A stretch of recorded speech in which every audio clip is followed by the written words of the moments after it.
Monster RX93.1 presents the Concert Series. Live musical performances at the Monster Studios by today's artists. The Concert Series. Your host, Rico Robles.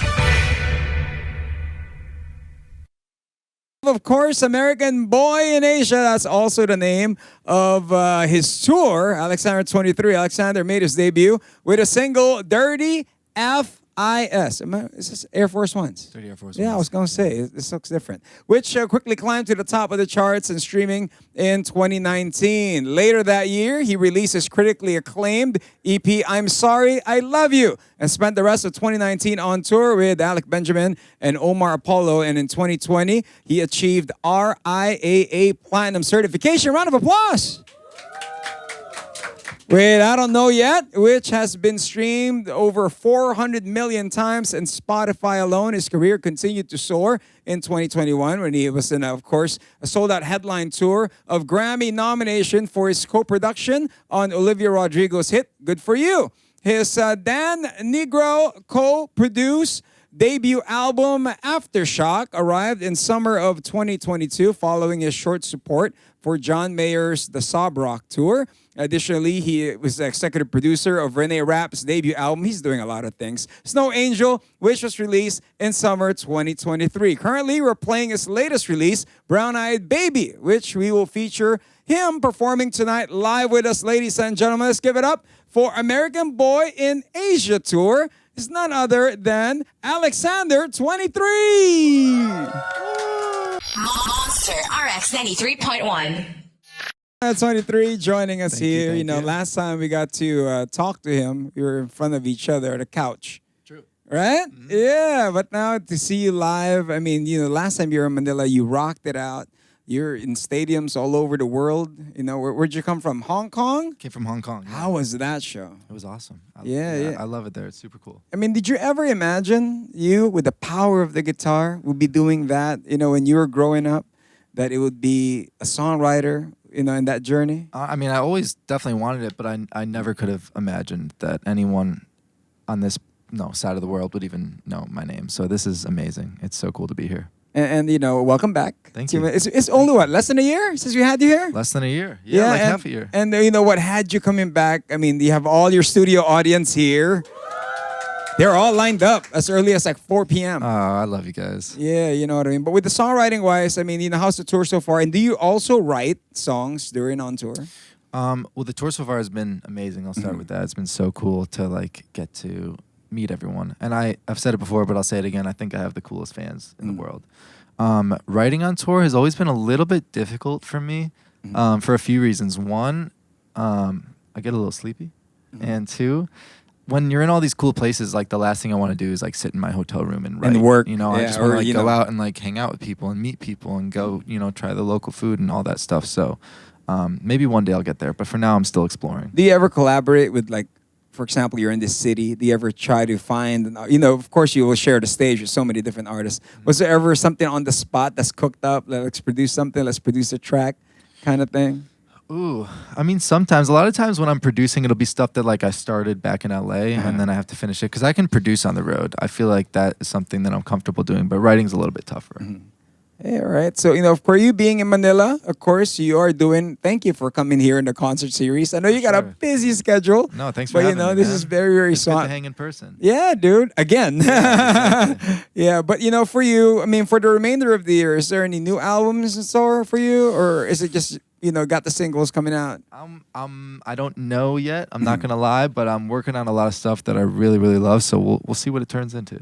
And of course, the production game on your end, other than, of course, your songwriting game, with the producing side, how are you as a producer? I think I'm a lot more patient with other artists than I am myself. Like I'm kind of a dick to myself, honestly. But I love working with other artists and getting to like help them see their vision through. Is it more of like when you collaborate with somebody? I mean, how does one collaborate with Alexander 23, and then when it comes to the studio work, is it more of like you ask the artist what their vision is? What's your style of that? Yeah, I mean, I feel very lucky to get to work with artists that I feel like come in with a pretty clear vision of like who they want to be and what they want to sound like, and it makes my job obviously a lot easier when that happens. Hey, congratulations on the accolades. I mean, the intro alone is just so stacked. Yeah, that was crazy. I got to take you everywhere. I want that at the coffee shop before I order. I'd be like, ladies and gentlemen. Exactly. But you know, what are the songs you're performing for us today? So that was Brown Eyed Baby. The next song I'm going to do is called How Much Longer. What's the story behind this one? How Much Longer actually was like a huge breakthrough song for me because I was kind of like in this rut as far as writing songs and producing songs for myself, where I felt like I just like couldn't make anything I really loved and cared about.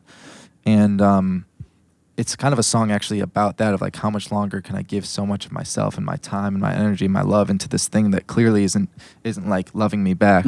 And kind of through writing about that, I kind of broke into like this new phase of writing that I'm in right now that feels really good. It's like sort of like The Matrix. You know what I mean? It's exactly like The Matrix. How much of yourself did you put on this song? Like the vulnerability to expose yourself. A lot, man. But it doesn't feel like it. Like it doesn't. It never feels scary, honestly, when you're doing it. It just kind of feels good, and I think that's when you know you're kind of onto something. When scary feels good, I think that's when you get the. That's good a stuff. good hunch, right? Yeah, exactly. All right, so here we go. We're gonna hear that song, ladies and gentlemen. We got them live. RX931, the concert series, only here on the Monster. Hey Monsters! It's Kayla Rivera. To catch exclusive versions of songs played on this episode, visit the Monster YouTube channel at RX931. That's youtube.com/RX931 and listen live on air on FM radio Mondays 7 p.m. on Monster RX93.1. Now back to the concert series interviews from the Monster. RX923 joins us So live fun. here on the concert series, is performing some songs. Okay, time for some random questions, man. You know, favorite so the time. fans will get to know you more. For you, I mean, being famous and all, traveling all over the world, who's the most famous person you've met, and what was the conversation like? Thank you for calling me famous. That was Yeah. cool. Who's the most famous person I met, and what was the conversation like? Wow, that's really hard, honestly. Well, I got to tour with John Mayer a couple years ago. That was really, really cool for me because He's really tall, right? He is pretty. Yeah. He's a pretty tall guy. Yeah. Well, you're tall too. He Yeah. was sitting down, and I'm already standing. But that was really cool, and he gave me a lot of like really cool advice, and has been a really, really kind person in my life. Can you remember? Can you share an advice that John gave you? One thing that really stood out to me, I was actually just thinking about this yesterday because people were requesting the song, which is always really cool, and it's a song that means a lot to me. It was called The Hardest Part, and when I put out The Hardest Part, She's crying. Look at well, it's so cool that like people all over the world really love that song. It means so much to me. It's like the most meaningful song I've ever made. And I remember he said, when I put it out, he texted me like how much he loved the song, and he was like, this is the kind of song that people will come to shows for decades to hear again and again and again, and that meant a lot to me. All right, that's cool. So I don't know if he's gonna perform that for you all later, but can you remember how much was the first paycheck you've made, and what did you buy with it? With the first paycheck I remember when I made kind of like the first money I'd made from music, I went to, you guys don't have it here, but in America we have Chipotle. It's like it's a Mexican food chain. When they had and, large servings then. Yeah, they used to have large servings. But anyways, guacamole is famously extra at Chipotle, and I remember I went and I got 2 guacs, and I was like, I made it. I got 2 guacamoles, and it was awesome. And that was like a sign, right? You're like, I'm going places. I still think about that every time I get guac at Chipotle. What is any secret talent that you have that not a lot of people know? Any hidden talent? I can juggle. You can juggle. I just taught Hunter how to juggle as well. Yeah. So not only can I juggle, I can also teach juggling. Hey, so you guys want to learn how to juggle? If you want to test it out right now, give me 3 things. I'll do it right now. 3 cell phones. I'm not that good. That's got to be something. And then for you, you know, what was that feeling or advice that you gotten from your parents when you were doing all this that you could remember?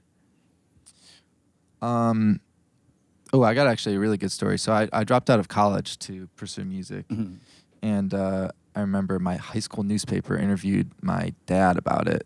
And they were like, are you like okay with this? Are you mad at him for, not, pursuing academics or college or all this stuff? And he said something that meant so much to me. Because I was really lucky. I had really supportive parents. And my dad said, you can't, tell your son he's a rock star his whole childhood and then not let him try and be one. So that meant a lot to me. Take note, parents, Father's Day just around the corner, right? You can't tell your son to be a rock star and not let him be. That's some cool stuff. Yeah. And when doors weren't opening, what was that one advice that you've heard that kept you going? In times when you're like, oh man, nobody's showing up at the gig. What's up? You know, but that kept you going.